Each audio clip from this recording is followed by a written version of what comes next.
Can you hear me now? Yes, great. Ladies and gentlemen, let me resume our discussions. Let me go on with our program today. I hope that you are refreshed, that you enjoyed the coffee break, and now you are ready to resume our discussions. If you are staying here in our main Moises Hall, you will join our discussion regarding rebuilding Ukraine. Ukraine, when we think about Ukraine, many people think about concrete steel or destroyed cities, but the true recovery also depends on restoring social services, protecting rights, supporting veterans, and addressing trauma. So this discussion that is ahead of us will show why reconstructing trust, inclusion, and human capital is just as vital as rebuilding infrastructure. If you are interested more in our parallel session, which is speed dating, focused on an interesting new form of quick networking, you are very much invited to join. It starts also at 11, maybe it has already started, I'm not sure, but please go straight to separate auditorium room. You will find it on the other side, following the arrows. And hurry up, please, because the priority entry is restricted to registered participants. But if you have not registered and you still would like to join the speed dating session, you can do so, but we cannot guarantee that there will be enough space. So if you stayed here, I guess that you are all looking forward to discussion about Ukraine. And I'm happy to leave the floor for the chair of this panel, who is Balázs Jarábik from Minority Report. Balázs, please, the floor is yours.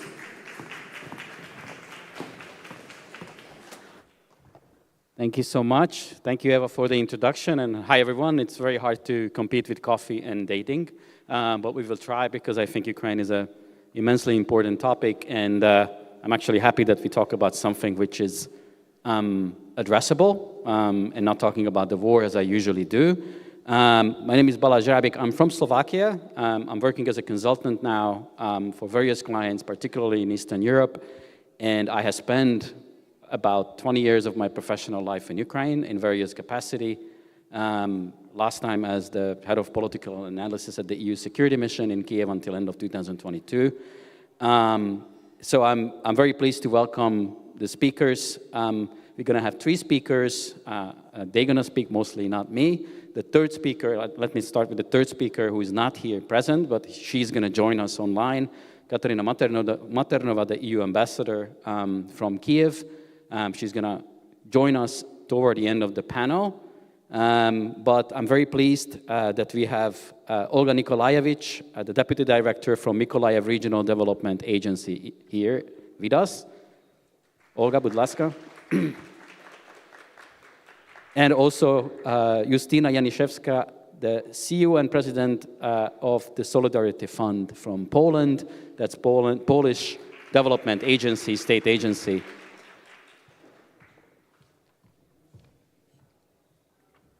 Now, we have essentially 3 topics plus a session which is called Success Stories, which I have been doing development for about 15 years of my life, and I personally really did not like success stories because I thought that this is only for the donors.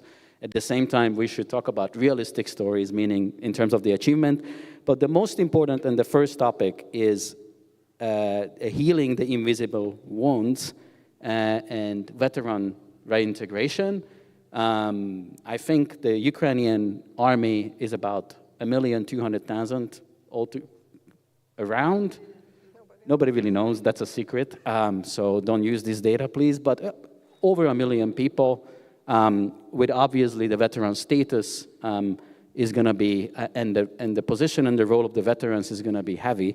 And their reintegration is going to be a key issue when it comes to internal security, social cohesion, and other issues. So first I would like to ask Justyna, who is covering this topic professionally, and then Olga also to chip in.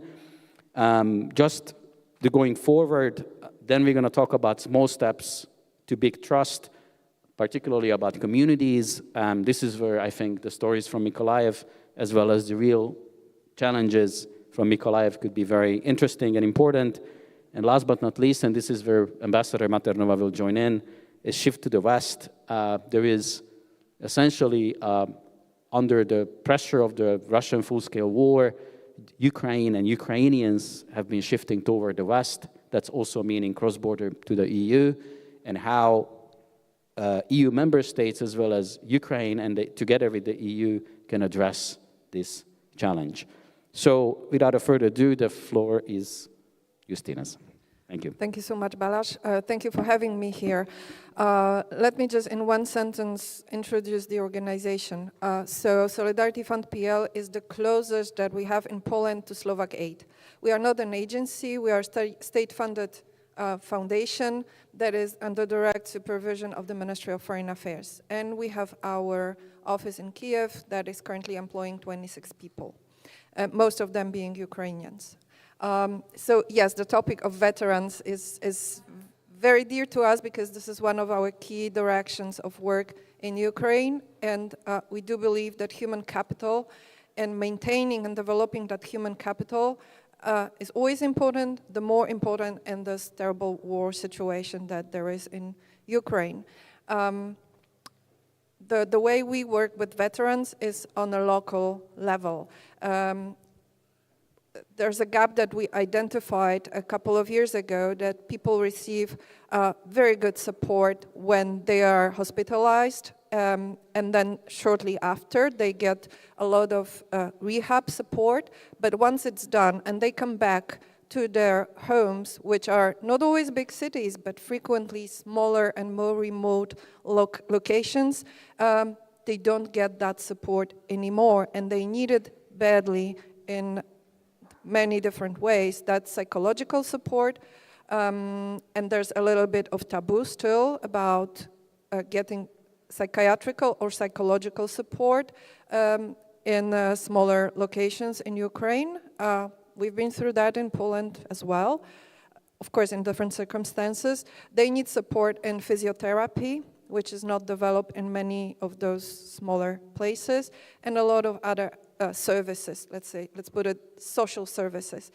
So the program that we are carrying out, it's called Pro Mental Health, and we work at the rayon level. So we discussed with rayons if they want to join the program, and we started with Rivne, where we have 4 centers. Now we developed that project in Zhytomyr, and we are just starting in Odessa and Dnipropetrovsk. We hope that next year we will be able to spread it further to at least 2 more regions. We stay at least for 2 years in one region, and our key goal is to build local support at the local level that is sustainable. So the way we select those local governments, local authorities that are in the project is that they commit to maintain those centers once our support is over, and that they also commit to make it available for inhabitants of neighboring hromadas. So it's not just for people who are living in this one particular place. And the other important aspect of our project, of our program actually, is that we link the activity of those centers with existing governmental programs. So they hook up to what can be provided by the Ministry of Veterans, the Ministry of Social Policy, the Ministry of Health, and this way they build sustainability. What we provide at the beginning is the equipment, is the initial training, additional training in the 2nd and 3rd year, and also all the research around what is most needed at this local level. But the sustainability is not based on international donors. It's based on the local resources, local situation. We believe that at the end of the day, it's the state that is somehow responsible for citizens and the whole situation on the ground. So in Rivne, the centers are providing at least 400 of advices, of consultations monthly. So this is psychological support, this is physiotherapy. It's of course not at such a professional level as you would get in a big hospital in a big city. But this is as much as we can provide at this level, and that also gives additional professional training to those specialists that are available at the local level. There's also work around educational support, vocational reintegration of veterans, educational support in the sense of the whole families, and some other type of services that are requested at this particular level, at this particular center. What is also important that it's not exclusive for veterans only. It also, well, it's basically open to everybody in need. And there's many people in need, right? There are displaced people, there are people who are affected by war in many different ways. And all of them can use the resources of those centers. So this is our response to that. And as much as it's not that I'm going to say, and I'm finishing here, that we are in some way better than other who are active in that area, and almost every donor wants to do something for veterans. There are just different ways of doing that. And we believe that ensuring complex support at the local level is very, very important for many years to come. We are all realistic, right? This war is not going to end anytime soon. And also, even if it's over tomorrow, the effects will last for many, many years. And it's important to reach out to people at every level of Ukrainian society. Thank you. Thank you so much, Justyna. I think you also covered a little bit the community level as well, and I really appreciate that. And I actually have a few follow-up questions, but we'll wait with the questions. Olga, the floor is yours, both veteran as well as community issues from Mykolaiv perspective. Thank you. First of all, I'd like to thank Justyna and for all organizations that are dealing with veterans. For myself, I have my husband now in the military forces. He's an officer, and I realize the challenge that stands under on our road, and all the efforts. They are not enough, and we are very grateful for those small steps. You say we can do what we can, and it's a really great deal because we, local authorities, has no time for a very huge task that we faced on. We couldn't even imagine that we will face such problems, and the support from the civil society, from the international humanitarian partners, from development partners, we really appreciate, because you give us time to do those things that we need to do every day. And it's a good cooperation leads to great results, because this problem won't disappear by itself. The more and more veterans come home, they come home with very psychological problems and with the disabilities. They are just a small number, they come back already, and we try to cope with this problem, but for example, our region is a very difficult region, because we in Mykolaiv, we are a part of the region is under shelling every day. And the other side of the region, the other part of the region, they took a lot of displaced people. They need to settle them, to find new places in schools, to get more teachers, to get more doctors in hospitals, because the number is 1,000 people came into one small city, and they need to, it's more water, they use more water, they produce more trash, and the local authorities try to cope with these problems, and sometimes we don't have time. We understand everything, but we have only 24 hours in a day. That's why we really appreciate what you are doing, and please go on. Thank you, Olga. Let us stay a little bit with Mykolaiv, if you don't mind, because I think, like I do remember, how when the war started, the Russian invasion came, Mykolaiv was very much essentially it was a front. They were near my home. Yeah, 30 kilometers, I think, were very close to my were the home, closest. Yeah. And, I think there was a lot of focus on Mykolaiv at that time, how, the Ukraine army, as well as the locals, managed to fend off the Russians. But what happened since? You're mentioning the shelling. In terms of reconstruction, how much is possible to do the physical as well as other type of reconstructions currently? And what is the biggest challenges you face in Mykolaiv? Now, because challenges in 2022 and in 2025, they are completely different. Yes, because at that moment we need to survive. They destroyed our water system of more than 500,000 people city, and even now we don't have drinking water in our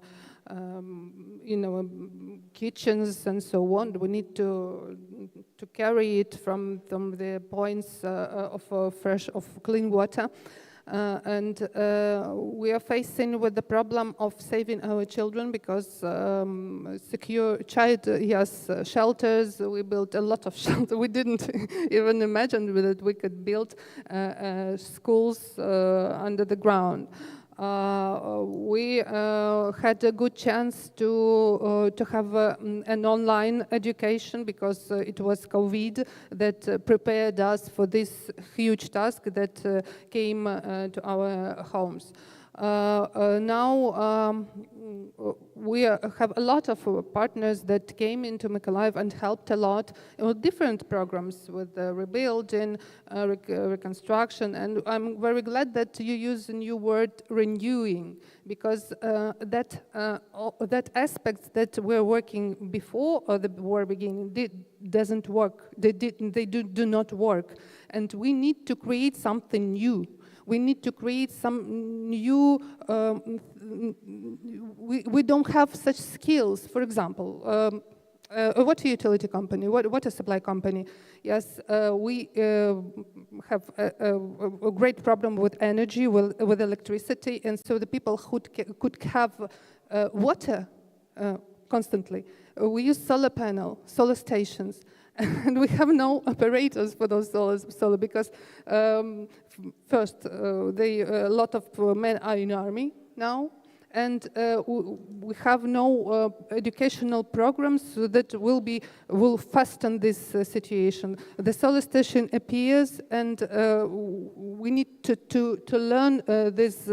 The people who works at that companies, the communal, they belong to the Hromada, to the community, and they are old.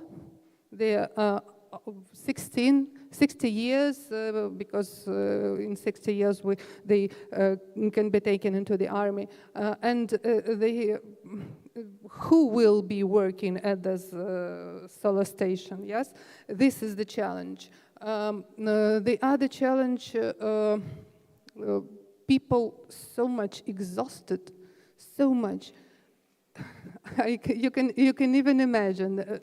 Only 24 hours in a day, but you need to do what you can and to find resources, to find people. A lot of positions even in the local authority are not occupied. One person works for 3.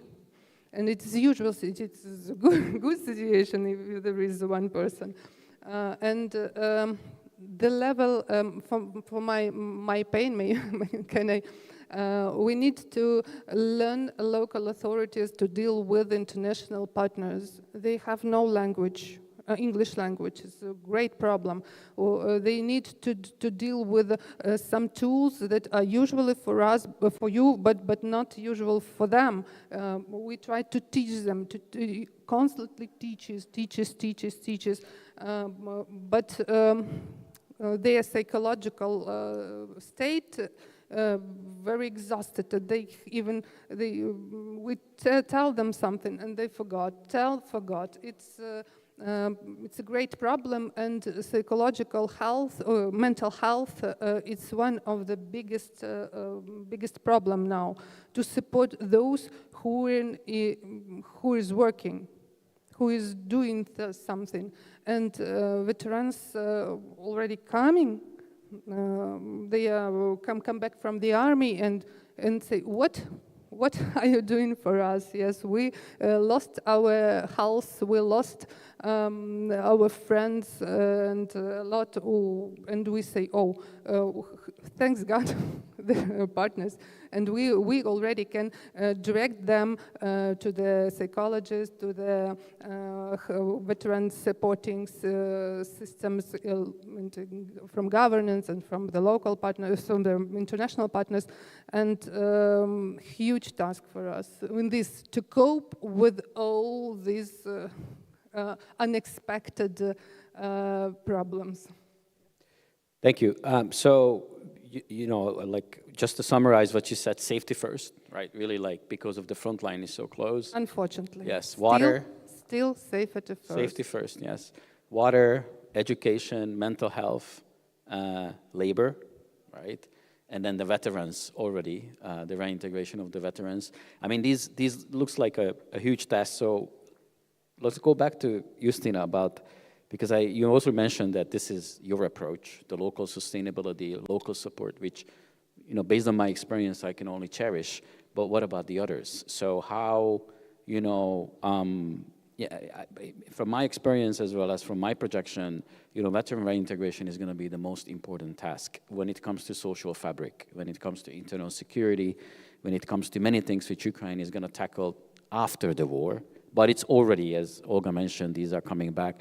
So how to make those efforts, international donors, local government, civil society, as well as the state authorities, systematic? Well, first of all, the Ministry of Veterans has a strategy, and I think it's a good one. It's a matter of coordinating the effort to make it happen. First of all, I don't think that I have a much more comprehensive answer. One other thing is that I would like to add is that I think that as international community, we should be humble, because we do not have tools for some of the issues that are already existing in Ukraine and will grow. Like, most of our countries don't have veteran communities. So we really don't have those ready-to-take tools. We also have to learn it. We can probably help a lot in the training of psychologists, for example. Well, we can help in logistics. We can help with a lot of different tools, but some phenomena are completely new to us, much more new than for Ukrainians living through that already in a way not for 4 years, but for over 10 years, when the war in the eastern part has already started. So I think we have to be humble. We have to understand that we don't have the best solutions, that we don't know the best, and that many things have to be probably developed from the scratch, or we really have to look for good solutions in completely different parts of the world and see how in very remote countries on different continents people coped with some phenomena. Thank you. I actually fully agree on both coordination. You know, we always in the development world saying, oh, we just have to coordinate. But when it comes to right, is exactly the verse, how to implement coordination at the level and the scale, which I think, you know, is exactly the scale which is going to be big, or is already big. So I think this is kind of the key thing. And the second, I also very much agree on the humbleness, because I used to work for the EU, and the ambassador, I think, Mathernová is already here with us. My experience was exactly this, that we did not realize in many ways that what we face is quite a unique challenge. And especially, you know, like in this war is so big, and Ukraine is doing things which kind of was unimaginable, a lot of things. So the learning component, both from the security as well as the social life, I think it would be taken much more seriously. As far as I know, Ambassador Mathernová is with us, so let's switch to The actual topic, or the third topic which we have, is the shift to the West. And so the challenge, the development challenge, is that the safer Western regions are absorbing millions of Ukrainians, IDPs, internally displaced persons, as well as the EU member states, particularly the neighbors, millions of refugees. So what exactly these challenges could be met, what the EU is trying to do or can do together with the member states to challenge, and how you see this working out. Ambassador Mathernová, thanks for joining. Thank you very much for having me, even remotely. Greetings from Kyiv. As to your question, Balázs, let me just say that, yes, Western regions are safer, but by no means safe. Let's not forget the large three major combined attacks just at the beginning of October on the energy system, started on the 3rd of October in the east of the country, but on the 5th there was a massive attack on the west of the country, targeting the Lviv, Volyn, Rivne, even Zakarpattia region. I was hiking in the Zakarpattia mountains and was woken up Saturday to Sunday with a cruise missile flying overhead. And the destruction to the gas compressor stations, they are the stations that help take gas from the underground storage, were severely compromised. So these are safer regions, but not safe. And it is true that for different parts of the war, they were not targeted, but that's no longer the truth. The more obvious it is that Russia cannot prevail on the battlefield, the more ferocity Russia puts onto terrorizing the population and on cutting the energy supplies, attacking transformer stations on the electricity grid, compressor stations on the gas storages, destroying the gas production facilities, with the simple aim of throwing Ukraine into its hardest yet winter. And even as we speak now, water, electricity, and heat are rationed even in Kyiv, and it's certainly the case.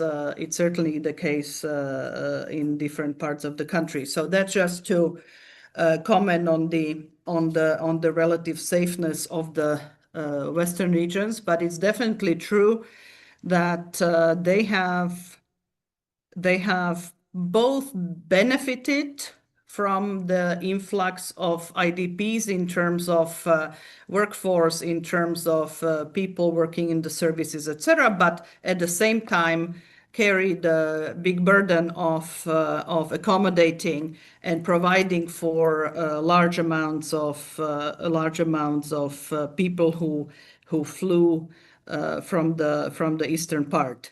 You know, you now have towns, which is indeed, Zakarpattia is probably the most, actually not probably, is the most safe in a sense region. And you have a place like Uzhhorod that used to be a sleepy town on the Slovak border and suddenly has become a buzzing place because a lot of businesses moved there. You have a lot of construction, a lot of new installations in the city. So there is both the taking care of and benefiting economically, sort of. And there is places like Lviv that I visited many times where it's amazing how it was able to incorporate the IDPs into the life of the community. We ourselves and other donors have been supporting the development of various centers and places for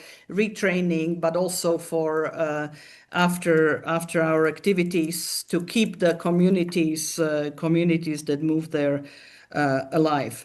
Now, your question is how I see the future and what are the challenges. Look, and now let's think of getting to a post-war scenario, scenario which only will happen once the fighting stops.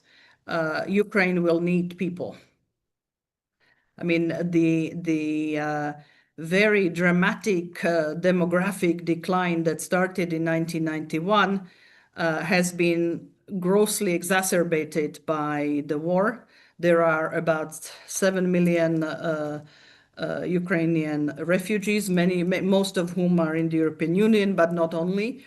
And so there is a big concern on the side of the Ukrainian authorities of, they will need to be incorporated back into the labor force. And we have made a lot of discussions and focus groups and understand that there are sort of 3 areas which would lure people back in. Or if you look at it from the negative point of view, would stop people from coming back. The first one is availability of housing, because especially when you talk about communities that are close to the front line, the level of destruction to which the Russians go is just unimaginable. And there are whole towns, whole villages razed to the ground, and the attacks on dwelling, whether it's private houses or multi-story buildings, is daily in different parts of the country. So availability of housing will certainly be one big challenge, one big constraint. The second one is jobs. And here I'm more optimistic, because once the economy picks up steam, there is going to be need to fill the jobs. I'm actually more scared about some European countries. If their entire Ukrainian population would move, then whole sectors would be without workers. So I think it's more going to be a challenge of management and regional mismatch and skills mismatch, etc. But I think that's more of a management issue than a fundamental challenge. And something that everybody tells you wherever you go, they need to be able to safely send kids to school. And for that, you need to build shelters in schools. Because let's face it, even if there is a ceasefire, even if there is eventually a peace, Russia is not moving anywhere. Geography is destiny.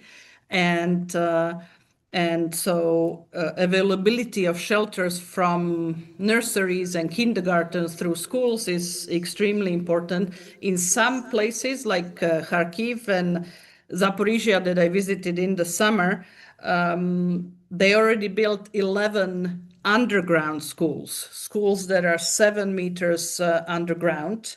And in fact, in July, the school was operating, because there were kids that for 5 years were not in an offline education system. We had 2 years of COVID, 3 years of war. So you had a whole sort of cohort of kids that never saw a classroom from the inside. So the fact that you can go and have offline, in-person education is really fundamental to most of the parents. And I think this is going to be one of the issues that everybody will look at when taking a decision whether to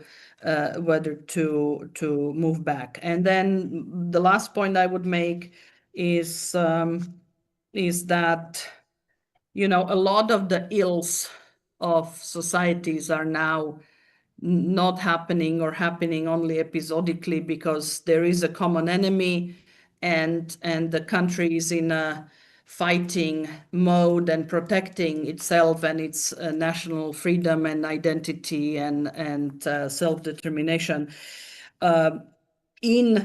And this is something that history teaches us from post-war eras and post-conflict situations, that you are going to have a lot of societal ills. I mean, sexual violence may be just one of them, and all sorts of dislocations, and you would have demobilized people coming and with traumas that we cannot even imagine that they went through. So there is going to be a lot of the, the soft reconstruction, if you will be as important.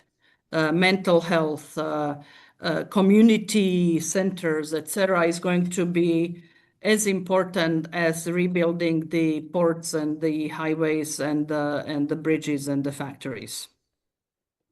Thank you. Excellent. Thank you so much, Katarína. It was very, very timely. You just joined in exactly as you've heard what we were talking about, so that was really, really useful. Very quickly, let's go back to Olga. What's her perspective from the East about this shift to the West, and then I'm opening the floor for quick questions. We're still going to have 10 minutes for that. We, Mykolaiv region, is a southern region, and we have the other problem, the opposite problem, that those people who left the region for safety and they came to western part of Ukraine or to European countries, we lost a lot of specialists, we lost a lot of workers, and we need to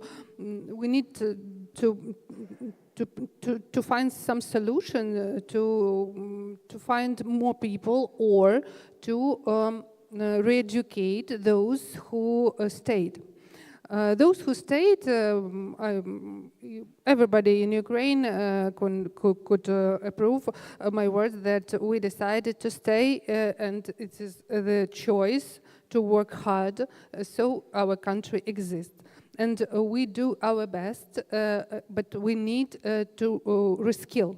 We need to reskill those people who want to work but don't have enough education or don't have enough skills, and the program of re-education or reskilling is more important for us now than it was in any time.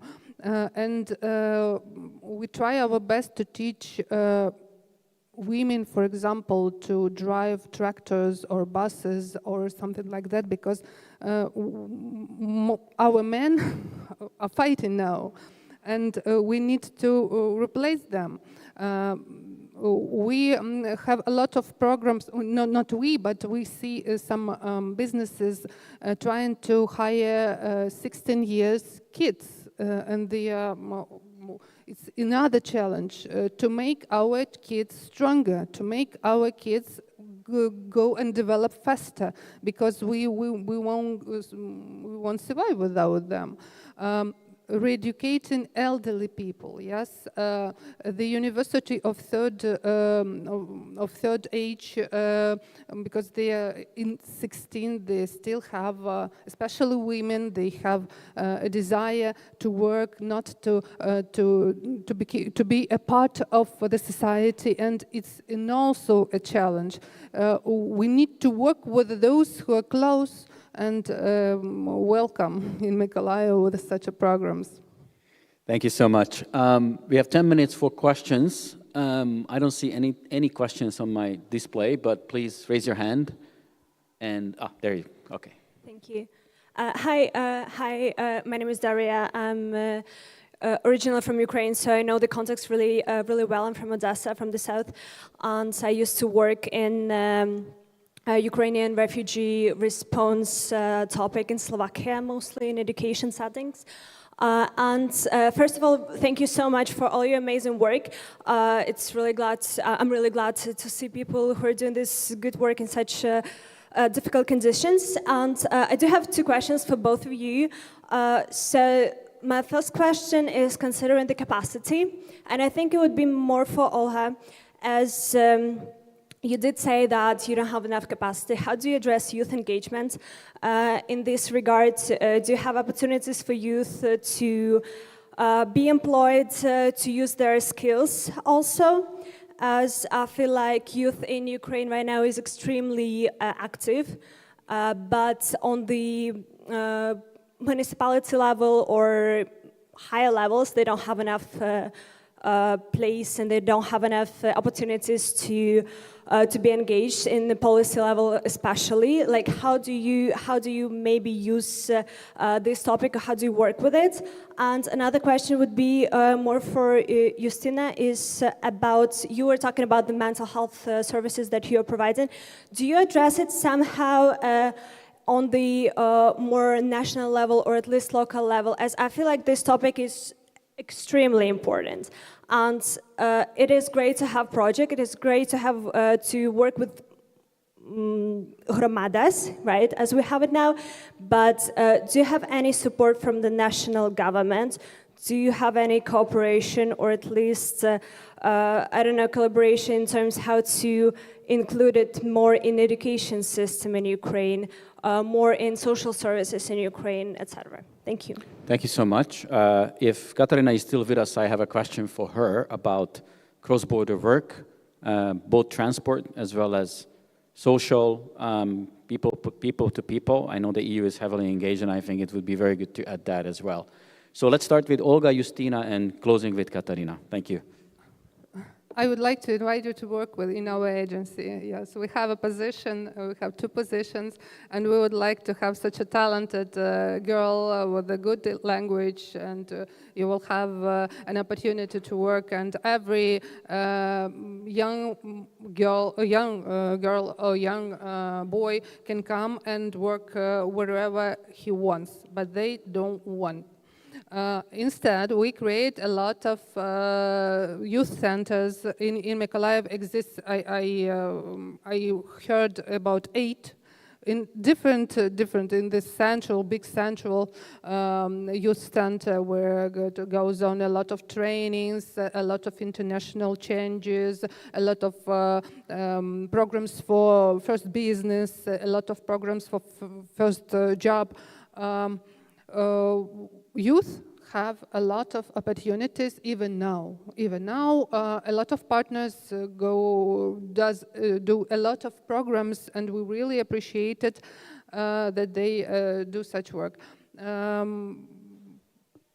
Youth, if they want, we will try our best to inform them that we need a good specialist. We will teach and so on. There is no problem, especially in villages. You know, we're so eager to have such kids because they know what is Google.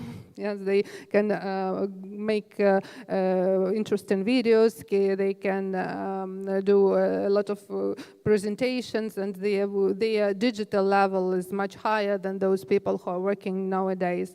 But unfortunately, talented youth want to go to Europe, want to go to big cities, and it's another challenge for us. We will try our best to cope somehow with it. But now we try to direct those programs that provides our international partners to the youth people, to the young people, so that they can be to connect them. Well, and you're welcome. Come to work with us.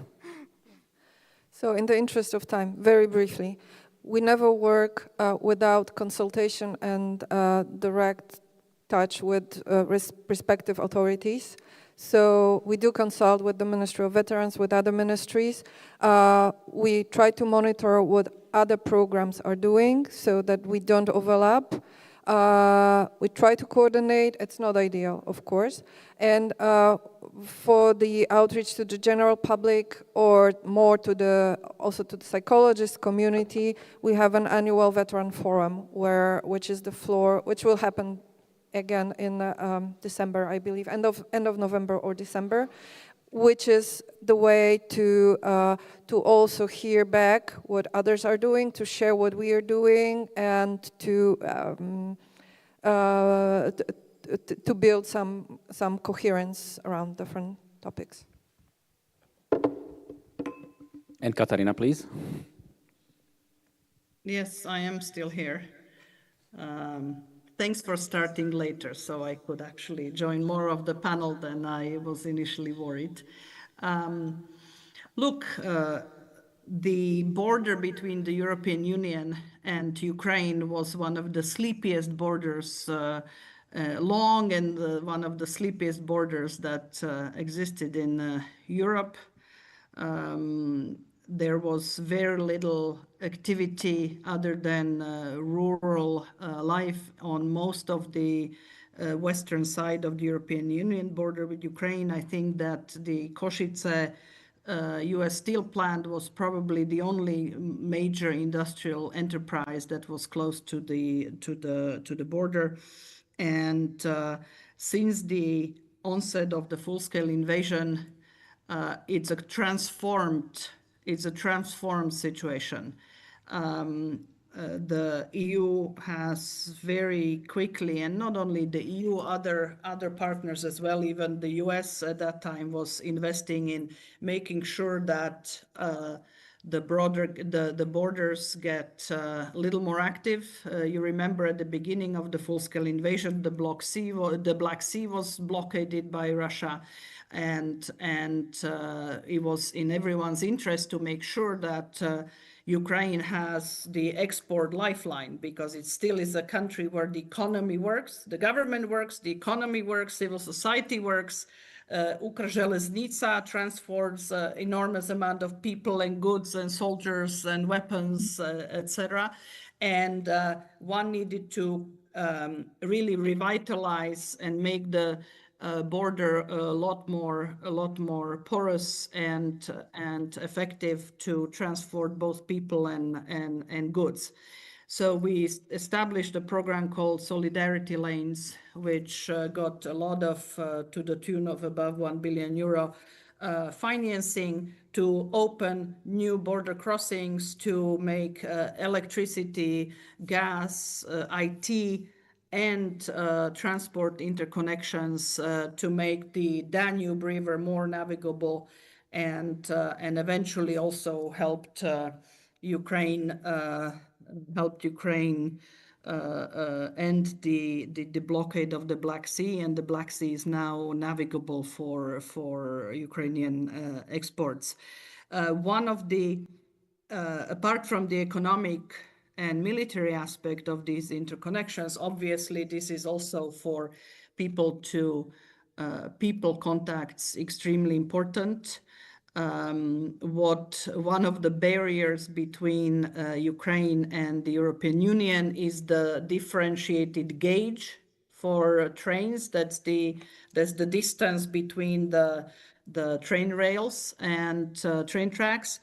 And this is also now getting fixed. I had the pleasure to be at the inauguration of the Uzhgorod-Chop line, which is the first line in modern Ukraine that is on the European gauge, and it's going to be connected to the European network. I'm saying modern Ukraine because in the 19th century, actually, the first train tracks that were laid in Lviv were of the European distance. So then it went into the Soviet direction, and now we are rebuilding it. At the moment, there are plans for, in fact, connecting the Polish border to Lviv with the European gauge, which would really help. In addition to that, there is active discussion now about looking at Transcarpathia, which covers about 7, 8, 9 countries, from Austria to Romania and through that whole circle of Czech Republic, Slovakia, Hungary, Poland, and obviously Ukraine, into a European trans-region. I think there are discussions on this as well, because there is a lot of small border crossing common projects under the EU Interreg program, etc.